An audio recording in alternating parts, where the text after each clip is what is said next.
Hello everybody, I am NicoD. So this is the Mekotronics R58-Mini and this is the Mekotronics R58X-4G. So both have got the Rockchip RK3588 SoC. So that has got 4 cores A55 at 1.8 GHz and 4 big cores A76 up to 2.4 GHz. So this one has got 16 GB of RAM, this one has got 8, so you can buy it with 4 gigs, 8 gigs or 16 GB of RAM. If I would have to make a choice between both, it would be very hard. This one has got 16 gigs, so I would choose this one for the RAM, but this one has got NVMe over PCIe 3, so this one can do more than 3000 megabytes a second over the NVMe. This one then has got a SATA port and this can still do 400 megabytes, a bit more than 400 megabytes a second. So for me the SATA is actually good enough, and for me 16 gigs of RAM is an advantage. So I've been using both these boards for a few months now. I've gotten these a few months ago. I first was using the Mini and I was very happy with it. Then I got the 4G over here and I've been using this for a few months and I'm very happy with it too.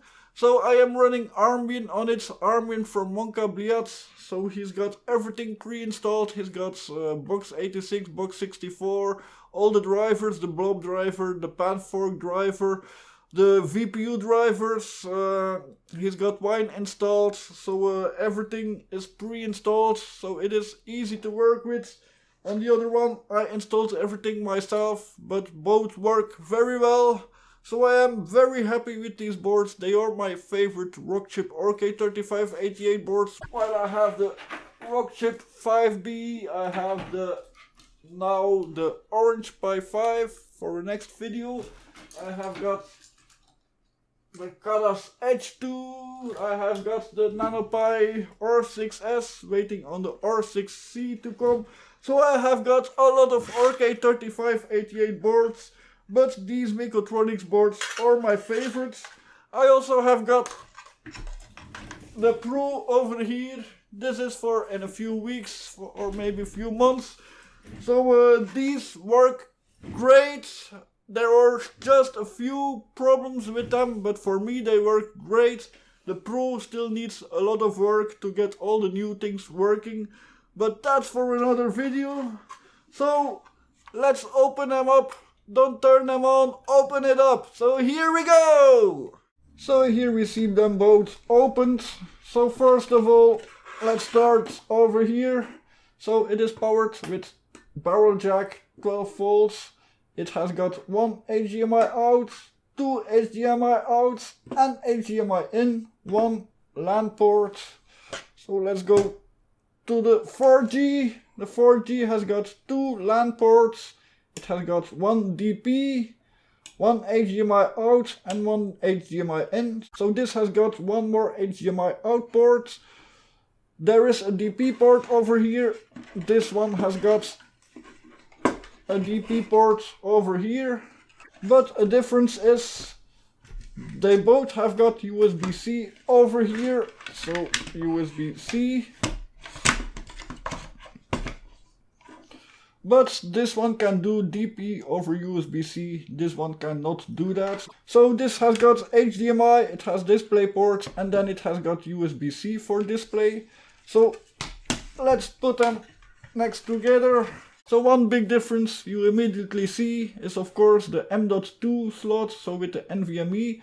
So this is connected to PCIe 3, so this can be very fast. So this has got 4 lanes PCIe 3, so that means 4 times 1 gigabyte. So it can do up to 4 gigabytes. My NVMe over here can do 3.3 gigabytes, so that is great. This one also has got a mini PCIe port, but it isn't real mini PCIe. So I think it is connected to USB or so. It isn't real PCIe. I tried to plug other devices into it and it doesn't recognize it.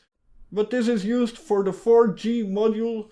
So here we have got our SIM card slots where we can put in a SIM card, a 4G SIM card. and with that we can have internet everywhere we go. So that is also important to know. It is true PCI. They are working on other boards that will have true PCI. So then let's go to the front. So here we see power button. We've got a 3.5mm audio jack, so the USB-C with PD, with display.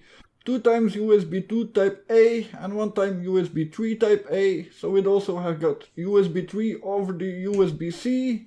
So both are very nice boards, but this has got a bit more. It has got a bigger heatsink, and that makes a difference. So we will see that in the temperatures. So they also have got these connectors. Let's see, they are not on here. So this is more maxed out than this.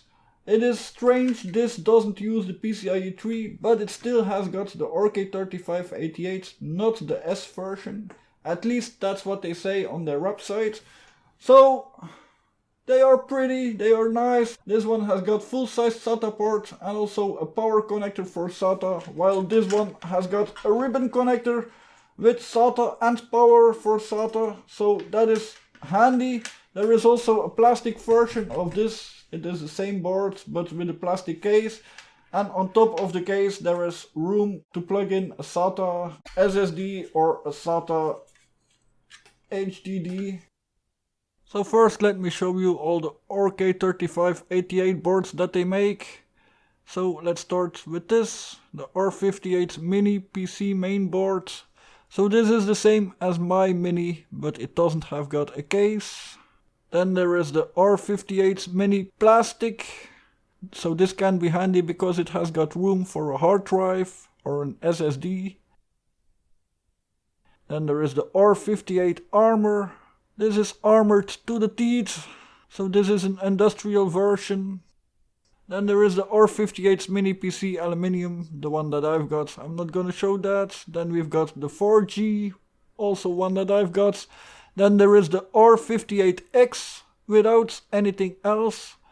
So this is the same as the R58X-4G, but it is missing the 4G module. So it does have got the mini PCIe port, but no 4G module. And it also has got room for a SIM card.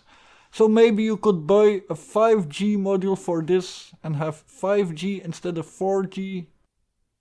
Then there is the R58X HDD. So this is again the same board as the R58X, but it also has got room for a 2.5-inch hard drive, and it also has got 10 gigabit Ethernet. I will review this in a few weeks.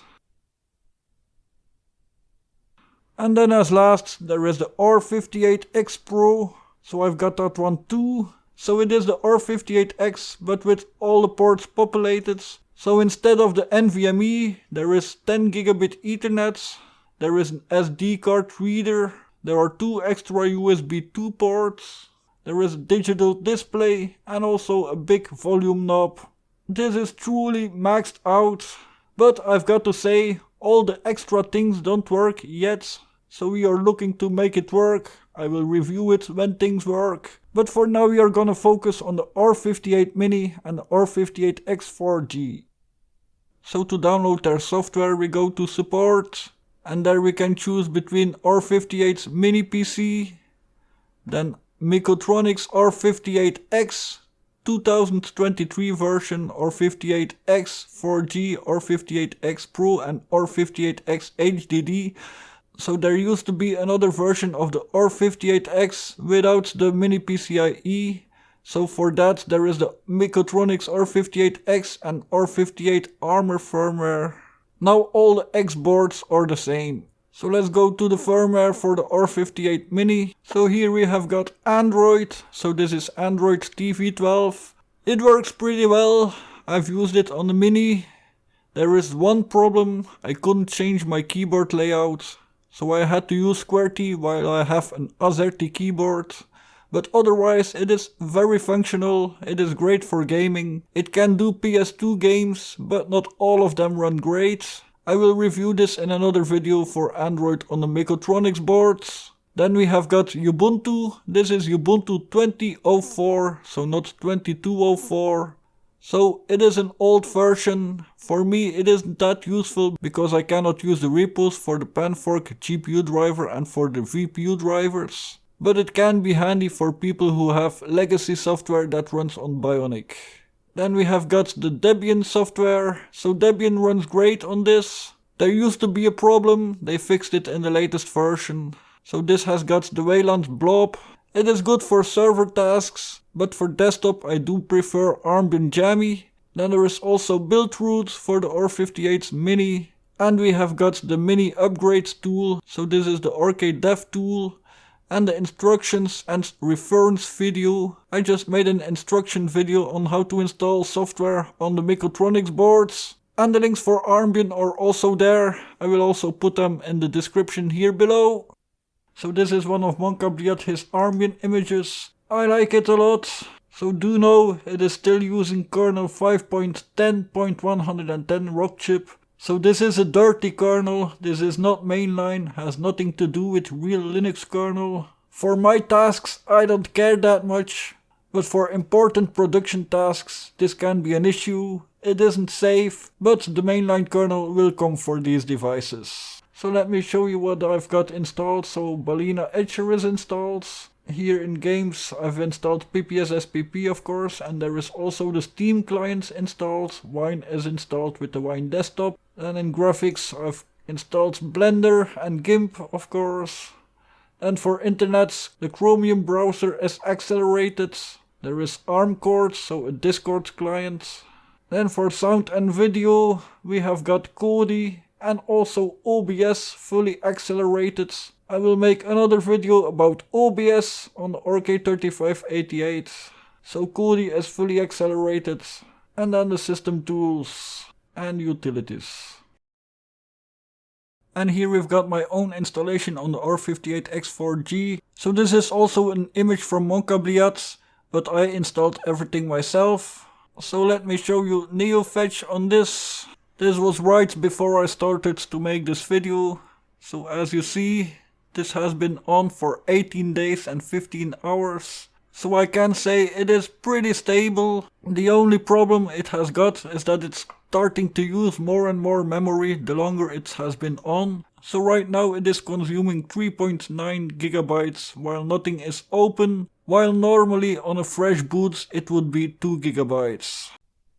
So let's show the WebGL Aquarium on Chromium. So this is accelerated, but I've seen it perform better. I've seen it perform at 60 FPS for 5000. I'm not sure if this is using the Panfork driver or if it is using the blob. So let's open EdgeTop. So as you see, it isn't using the CPU much. And now let's play a video on YouTube. So I just made an interview with Riccardo Pardini, the lead developer of Armbian Next. Oh, watch that video. So here's the start of it. Hello everybody, I am NicoD. So in my last video I had an interview with Igor, the founder of Armbian. And in this video I'm gonna have a talk with Riccardo Pardini, the creator of Armbian Next, the lead developer of Armbian Next. So the newest build framework for Armbian. So with this all the images are built. So he rewrote everything and he is going to explain how he done it. So hello Riccardo, please introduce yourself to the viewers. Hey Nico, thanks for having me. So I am Riccardo. Here are some benchmarks. So one thing to note is that not all RK3588 socks are clocked at the same clock speeds. So my Mini and the 4G are clocked to 2.2 GHz on the A76 big cores, while my Pro is clocked to 2.3 GHz on the big cores. My Kadas H2 Pro is clocked to 2.35 GHz, and my Rock 5B is clocked to 2.4 GHz. It doesn't make a big difference, but we all want it clocked as high as possible of course. So this is because there is something in the SOC that measures the core quality and based on that it sets a clock speed. But it is a good SOC, I like it a lot.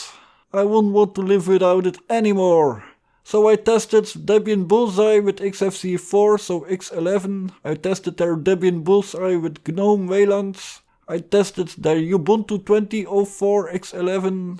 I tested Manjaro GNOME and of course Armbian Jammy. So between all those images they all perform about the same. Manjaro performs worst with 7-zip. Blender didn't work on it. So we cannot compare all these Blender scores because Debian Bullseye and Ubuntu 20.04 uses an older version of Blender. But we can compare Armbian Jammy and Ubuntu 22.04 GNOME. So the Pro performs a little bit better with its higher clock speeds. Then the Kadas Vim 4 isn't that far away, but that SoC will never have as good support as the RK3588. There just ain't enough boards with this SoC. Then the Odroid N2 Plus, a little bit overclocked. The small cores perform the same as 1.8 GHz A55 at 2 GHz. But the big cores A73 at 2.4 GHz cannot touch the RK3588 its big cores. Then the temperatures. So as I said earlier, the Mini has a smaller heatsink than the 4G. So we see that in the temperatures. So the idle temperature for the Mini is 45 Celsius. Maxed out it is 81 Celsius. While the 4G idle is 41 Celsius. And maxed out 65 Celsius. So the maxed out temperature does make a huge difference, but it isn't problematic for the Mini. I can already say that the Pro has the same temperatures as the Mini. Then the transfer rates. So the Mini its 64GB eMMC module performs better than the one of the 4G. I don't think this is board specific. Some modules perform better than others. So my Samsung 980 NVMe, the read was 3.1 GB a second and the write 623.2 MB a second. Then my Samsung 970 QVO SSD, the read was 486.8 MB a second over the SATA and the write is 521.3 MB a second. All USB ports perform as they should. The USB 3 ports get 400 MB a second and the USB-C even does a little bit better. So here's a demo of 3 displays. So this is on the Mekotronics R58X-4G. So I've got a 4K display over here, 1080 display small and then a 1080 display. So my 4K display is connected with DP, my small 1080p display is connected with HDMI and my big 1080p display is connected via USB-C. One problem there is when you plug in a display when it is on, it often reboots. So I love both of these boards. The Mini is great for classrooms, certainly with the plastic case. It is a great device for digital signage with its 2 HDMI outs and then a DP port. For at home it is also a great board, but it is missing NVMe of course. So for that the R58X is better. It has got NVMe. The Mini PCIe isn't true PCIe. That is a bit a shame. I bought a 2.5 gigabit Ethernet Mini PCIe adapter, but it doesn't work on it. I also would have loved faster Ethernet. For that the Pro and the HDD have faster Ethernet, but you have to give up the NVMe for it. So all of them have their pros and their cons, but all of them are great. It are by far my favorite RK3588 devices, because they come with the case, it is easy to work with, it is cool to have the HDMI ports on the back and USB on the front. Easy to work with. I don't have to be afraid to short anything. The Armbian progress is going well. In the future you will be able to build your Armbian images for these boards. It is great to have GPU drivers and VPU drivers for it. But there are also a few negatives. So it is still in development. It is using a dirty kernel. So it isn't for everybody. It is also not for a novice Linux user, because you have to set up a lot yourself, except if you use MonkaBlyat his images. And there is also no forum or a good wiki. That is something that is missing and I have asked them to add that. so these are more professional devices. The 4G is great for manufacturers. It can always have internet with Wi-Fi or Ethernet or the 4G. It is very stable, so I like these boards a lot. They are great for gaming, they are great for desktop tasks. The only thing that doesn't work is DRM content. So for that I have to turn on my PC to watch the Belgian television. I hope we can have Chromium with Widivine so we can have that too. But it is early in development for the RK3588. It is great that things already work this well. So that will be it for today. Thank you to Mekotronics for giving me these boards. I love them a lot. Thank you all for watching. Please like this video, subscribe to my channel. See you all later. Bye.